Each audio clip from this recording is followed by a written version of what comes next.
And we are back. And we just finished watching 2014's classic, Captain America, The Winter Soldier, rated PG-13 with a runtime of 2 hours and 16 minutes. This is playing on Disney+. This comes to us from Joe and Anthony Russo, with writing credits to Christopher Markus, Stephen McFeely, and Joe Simon. This is the second story after the original origin story of Captain America, and probably my favorite of the bunch, right? I would say The Winter Soldier is probably the best solo outing for a Marvel character that they've ever made. I would agree with that. Top to bottom, it's such tight, excellent storytelling with the added bonus of those fight scenes. Holy smokes. Fight scenes are amazing. I gotta be honest, I think the Captain America series, those 3 films, they are the strongest films that they've ever made as far as a trilogy for a character. Yes, agreed. Better than Thor, better than Iron Man. It's just top to bottom.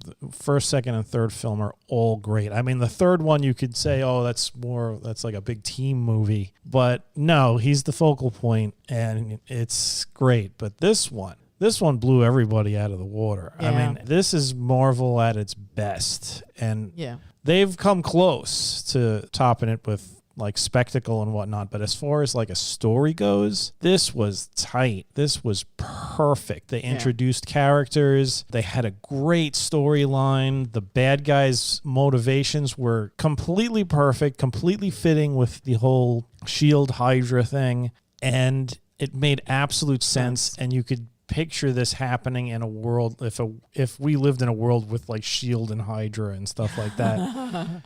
Their plan was good. Spot on. They made 100% sense. Just sow division, create incidents all over the world, and make people want to give up their freedom for security. It was really well done. And Captain America is just perfect in it. Chris Evans is Captain America. He is just awesome in this role. He still has that bit of sadness because everybody he knows is dead. He's a 95-year-old man. He's a 95-year-old man in the modern world. Yeah.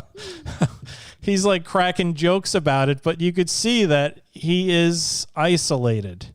He doesn't want to get involved with anybody. He's his work. He's definitely the reluctant hero. Sort of, yeah. He wanted to do this, as we know from the first one, to become this super soldier so he could help, because he doesn't like bullies, and the Nazis were bullies. But he's also excellent villains, i.e. Raiders of the Lost Ark. Raiders of the Lost Ark. Honestly. Captain America, the Nazis make good villains because you want to see them die. Yes. Sisu. Exactly. 100%. It still works. The formula still works. I mean, I love this movie. This film is so good. And it's funny watching it again. I noticed that they didn't go immediately with the big action hook. No. The first scene is very quiet. It's just Sam to your left. Sam running, and to your left. Yeah. To your left, to your left, with this nice character moment to start the film off, where you get to see what Steve's headspace is and introduce a new character in Sam, and also a little bit of Widow there, cracking a joke. Where's the Smithsonian? I'm here to pick up a fossil. But it works, and then you get that amazing Holy smokes. Raid on the boat where he is just wiping out these pirates, just running, and the fight scenes are so good, so well choreographed. Yes, directors, take note. I'm looking at you, Michael Bay. Make the action visible. Yeah, and clear. Everything is completely readable. He's throwing the shield, and it's just banging off things the right way. Everything's just so perfect, and he looks great. They updated the suit, everything. He's got the strike team. You get to introduce to the other characters, specifically Rumlow, who in the comics is Crossbones. Yeah. I can't complain. You get Batroc the Leaper, played by George St. Pierre of mixed martial arts fame. Yeah, and then you go from there into the story, and that whole thing with Fury, that sequence is also nuts. The car chase. Yeah. Oh, my God. Like the original when you see the Winter Soldier. Yes, the first time. Holy smokes. Yeah. Yeah, and just like the soundtrack, as far as like whenever, like when you first see the Winter Soldier, you get that like crazy, that screeching music. Right.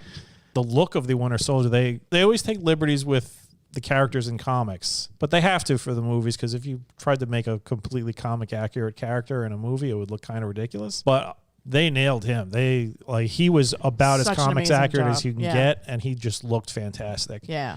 That arm, half mask before COVID. And like I said, the Russos did such a good job pacing these action sequences with these character moments. Because after the scene on the boat, then you just have some story elements building. You get introduced to Robert Redford's character.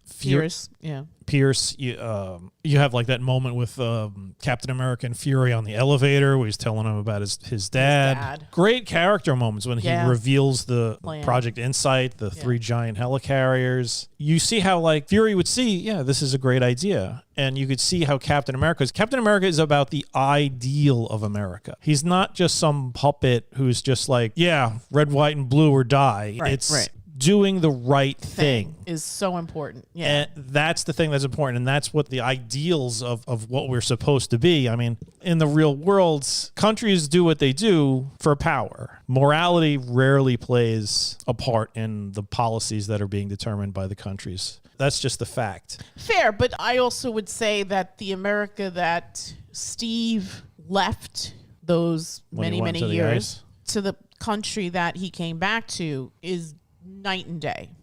That is true, but even back then, everything was done for power. It helped that we were on the right side of history, but the issue is that when you think about Captain America, Superman, guys like that, the American way, it was this dream where we're the good guys, we're doing the right thing, this is what should be done. And you could see that that's the America that Captain America represents, whereas Fury is the reality. Where you have to make unpopular choices. Yeah, you have to make uncomfortable decisions to get stuff done. The greater good, yeah. Exactly. And like for Fury, there are lines. Yes. For Hydra, no, those lines don't exist. It's control and power. And it's funny how it's like Hydra has insinuated itself into this institution that's supposed to ensure the country's intelligence and power and security. But it insinuated it into such a way that now they're going to basically go for absolute complete control. I mean, they were even going to kill the president. They were targeting everybody. So, I mean, spoilers for a So, I just want to say, according to the data on IMDb, this movie came out April 6, 2014. So, this technically is a 10-year-old movie. Yep. A little over 10 years. And it still freaking holds up. It looks amazing. It's amazing. The special effects are fantastic. The story is just beyond anything. Yeah, the fight choreography. Brilliant.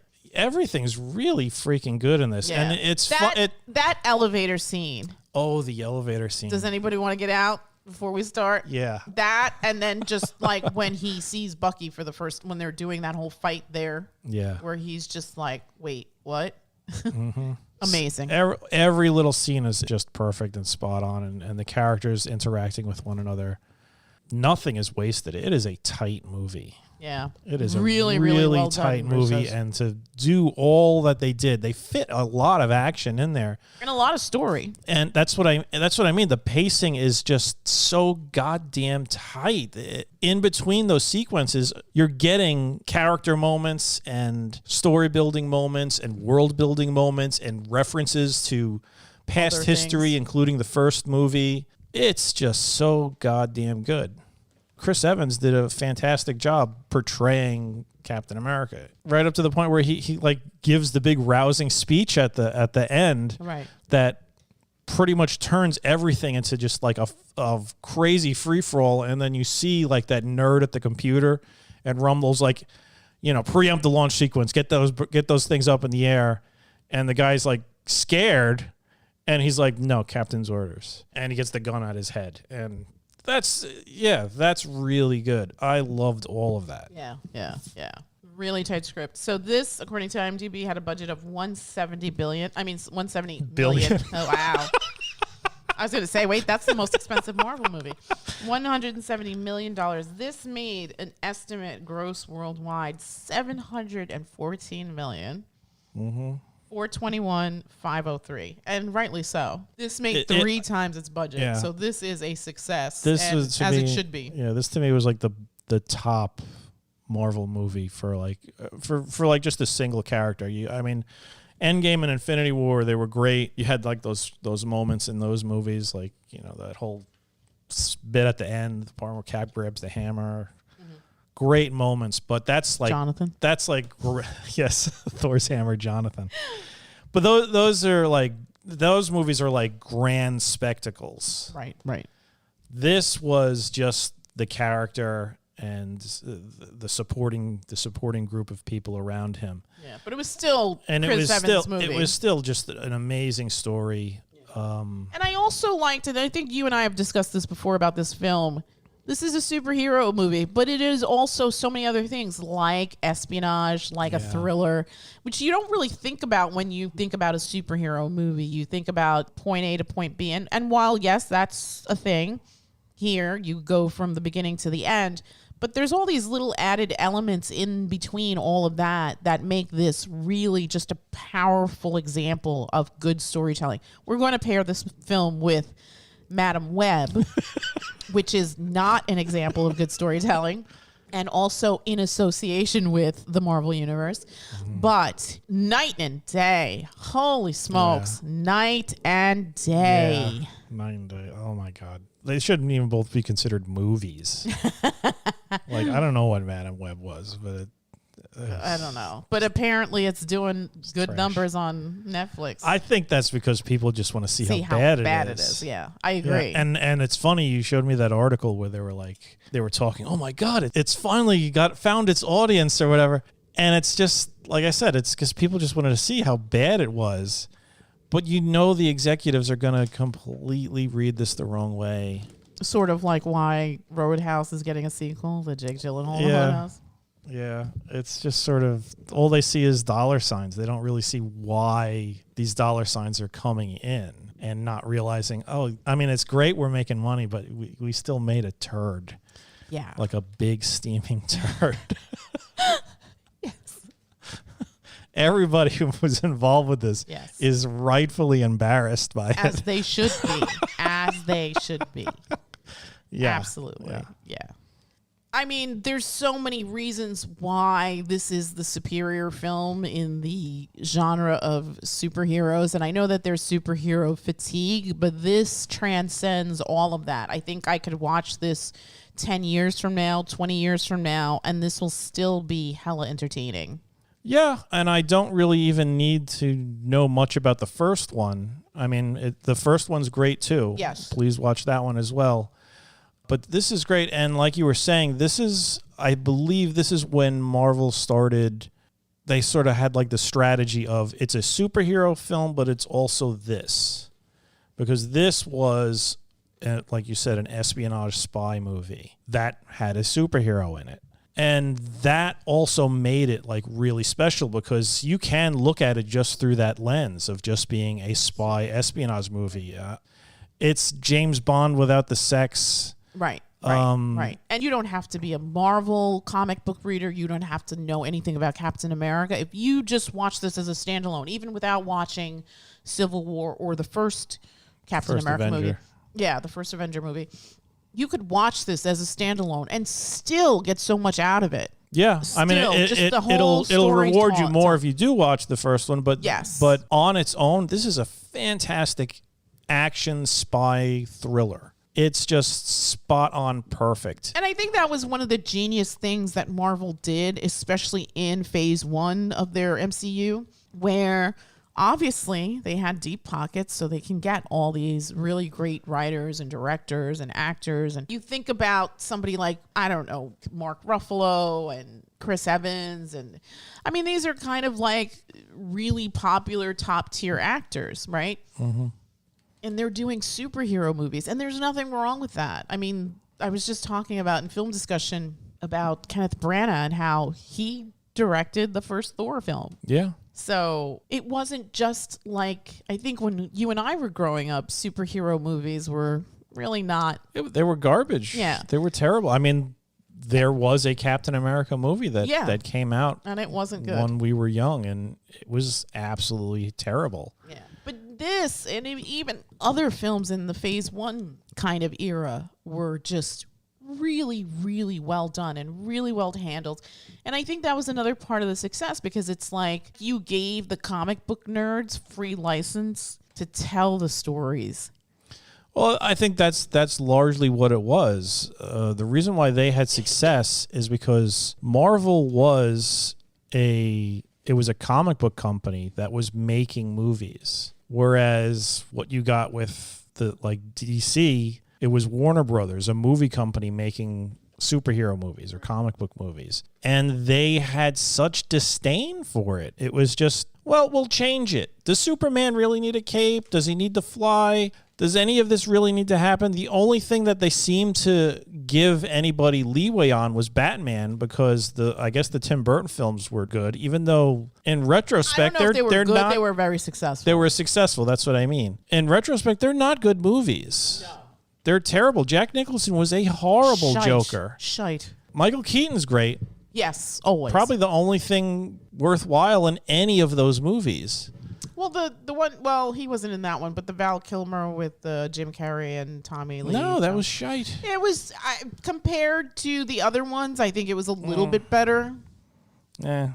To me, the only really good things about those original Tim Burton or the original Batman series of movies was Michael Keaton, and also I thought Danny DeVito was great as... he clearly wasn't the Penguin. He was just some hideous monster that Tim Burton made. He was entertaining to look at on screen, at least. But yeah, there's a disdain that was on the, it's just soup. They don't care. Just so long as they see the guy running around, they don't care about the plot or whatever. The nerds will just pony up the dough. Right. But when they didn't care about quality at all. Right. But Marvel came along. Yeah. They were like, we got this money, let's make a movie. And they made Iron Man, and they clearly cared about the story and the way it looked, and not looking down at it and thinking, this is just shit. Who cares if it's accurate or looks good or is written well? It doesn't matter. The only thing the nerds care about is seeing Iron Man shooting blasters out of his gauntlets or something like that. And that first Iron Man was also before the Disney acquisition. That was before the Disney acquisition. So was the second. The second one was not really that great, because they were rushing to get it out because they wanted to show, hey, we could make these movies to basically sell themselves. And then they got the Disney money, and it just snowballed from there. Right. But they still had such a degree of control, and the people in charge, they did not look at the source material with disgust or as something lowbrow or something, these people don't know how to tell a story. Clearly they do, because you're basing all of this stuff on the stories that came from the comic books. Yeah, you polished it up, but yeah, the kernel of it was there, and that's what people fell in love with. They fell in love with these characters. Don't change them. Don't make these arbitrary changes for no apparent reason. Right.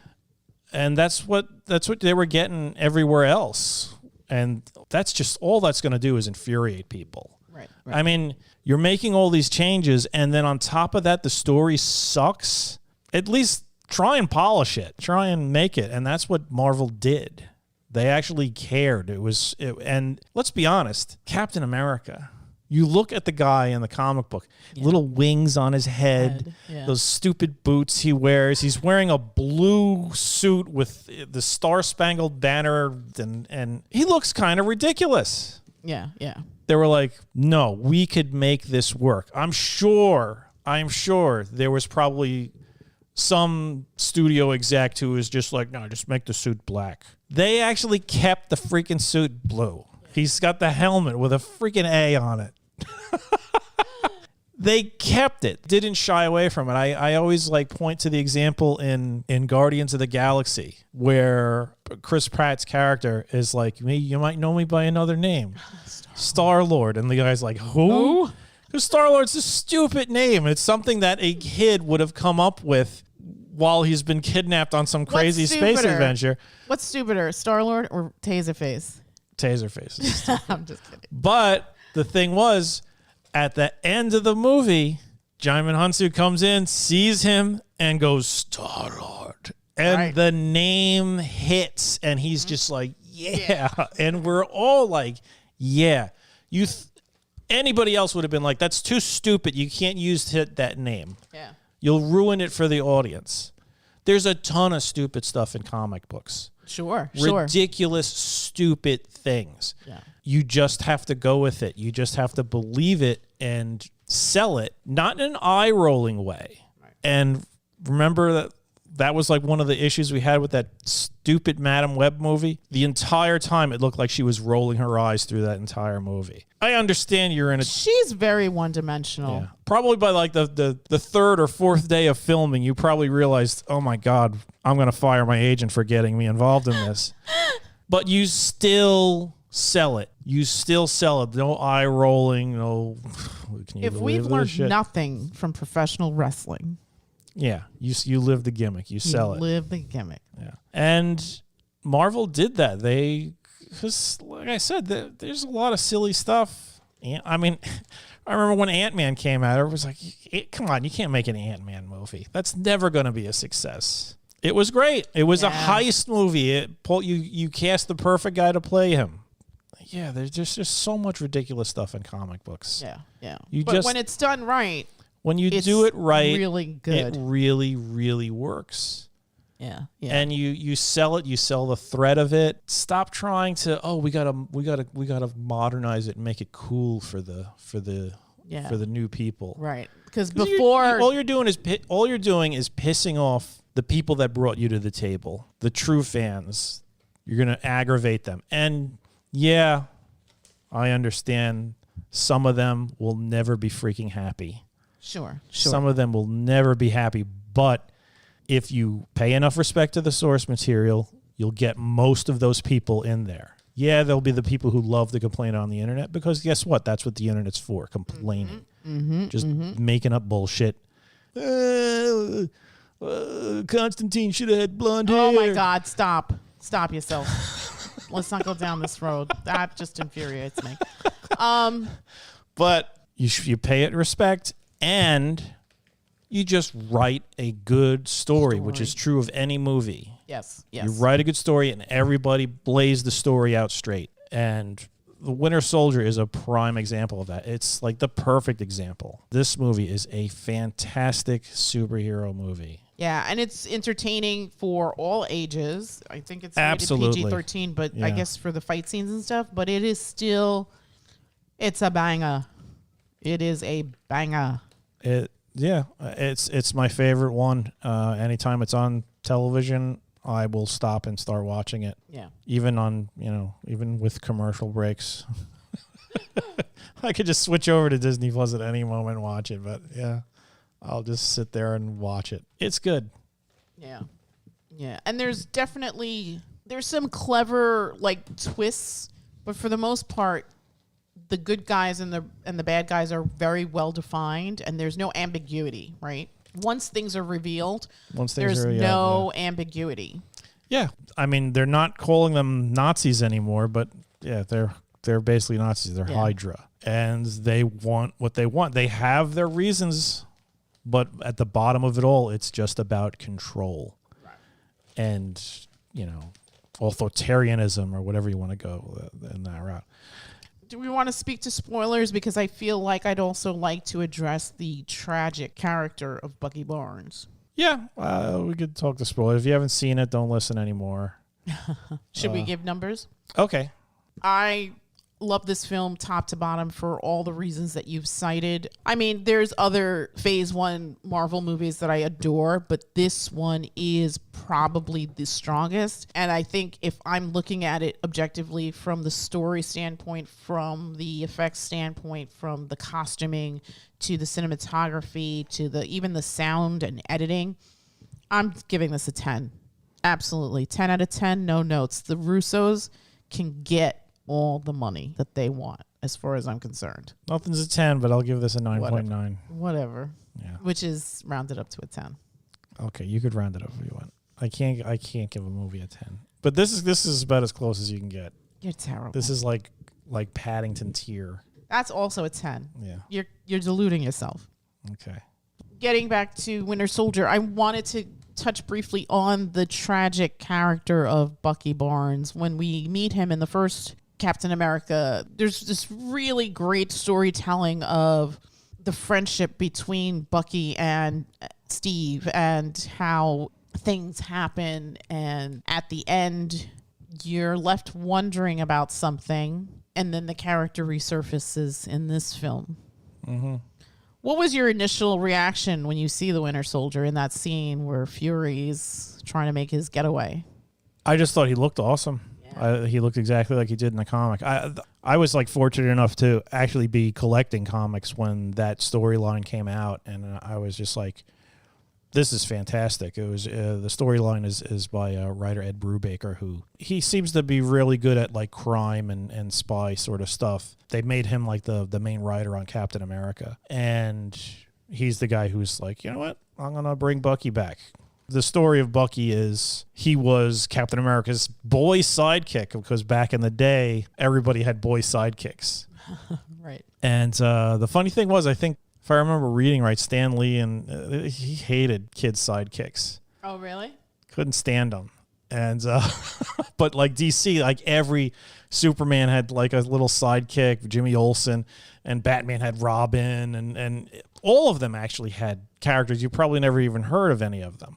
Captain America had Bucky, and there was a story where they're fighting Baron Zemo and they're on a plane, and Captain America gets the plane basically explodes. Bucky gets killed, and he was dead for like 50 years. Deaths in comics, they used to actually mean something.